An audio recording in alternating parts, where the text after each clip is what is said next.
Yeah, you're absolutely right, Karen. It is an iconic venue, of course, but also it did bring together all these nations, which is exactly what the aims of this summit was. It was to assess the risks that AI poses to society, to the greater world, but also come to some sort of global consensus about what exactly we're dealing with here and how perhaps to develop this technology safely and come to some sort of idea about regulation. Now, coming into this to set the scene, the debate was all about what are the dangers and risks of AI. And there's two camps here. There's those, the likes of Elon Musk, who say this could be a threat to humanity. This is a very dangerous technology if not created properly. And there are those on the other side of the debate who say, well, look, a lot of those arguments are so overblown right now. They're too far out. And actually, there's a lot of near-term risks, the likes of misinformation being created by AI and some of the other near-term risks that we're not dealing with by talking about some of these more perhaps sci-fi scenarios. One of these people is Dario Gil, who's a senior vice president at IBM. I caught up with him yesterday and asked him to weigh in. Let's just listen in.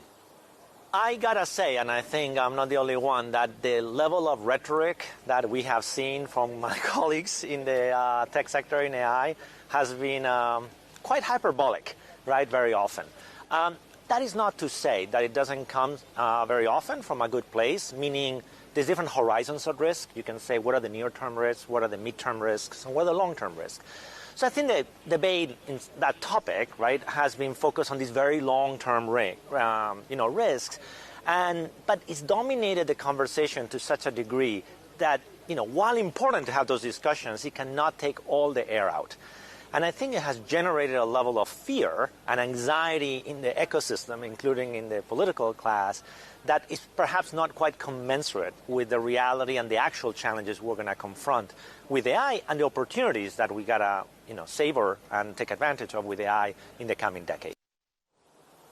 Now, the ultimate aim here really is to create some sort of global understanding of what AI technology is and how to really look at it from a safety perspective as well. And we've seen a few moves to that effect. The US and the UK both announcing their own AI safety institutes, which will effectively look at some of these AI models to understand how they work. You had the Bletchley Park Declaration, which was what you were referencing there, Karen. 27 countries plus the EU signing this declaration. Now, importantly, there's not much concrete in this. We don't have new regulation. We don't have any new idea about rules or how this is going to be sort of overseen. But what it did and what the UK is really pointing to here is that, look, we brought people around the table. We got them talking. We got the conversation going. And that's really important. I caught up with Michelle Donnellan, who's the Secretary of State for Science and Technology here in the UK, and just asked her about what are some of the goals from this declaration and from this summit. Let's just listen in.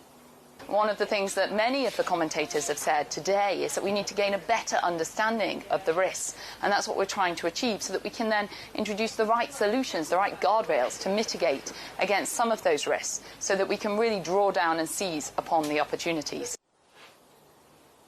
So really the first goal is understanding what is this technology, how does it work, how can we look at it, how can we understand it, what are some of the near-term risks? These are the questions being asked here, and you've seen other moves to that effect. The executive order from President Joe Biden in the US around AI. You had the G7 communique in the past few days around AI as well. So global governments are talking about this issue. So even though there's nothing concrete right now in terms of new regulation or rules, it's clear right now the world is trying to figure out how to oversee and how to develop safely this rapidly evolving technology, guys.